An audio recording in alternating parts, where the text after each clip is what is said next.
আসসালামু আলাইকুম।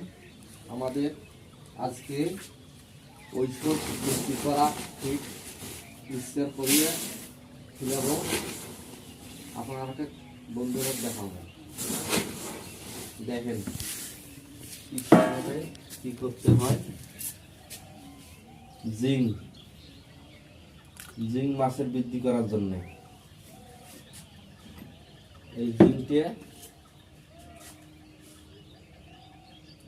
1 কেজি 5 মিলি করে দিবে লাগবে।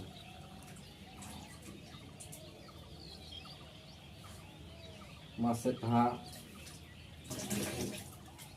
ফোটে, আর এইটা হচ্ছে গ্রোথ বৃদ্ধি করার জন্য সুন্দর কাজ করে। মাছের বয়স আমাদের 3 মাস। ওই মাছগুলো এখন 1 মাস খেলে বৃদ্ধি হইবে।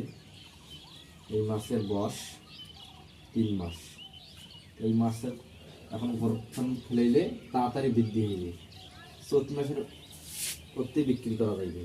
না হইলে মনে করেন 2 মাস ধরিয়া মাছগুলো ঠান্ডাতে খাওয়ার রুচি কম আসলো, আস্তে আস্তে খাওয়াছি।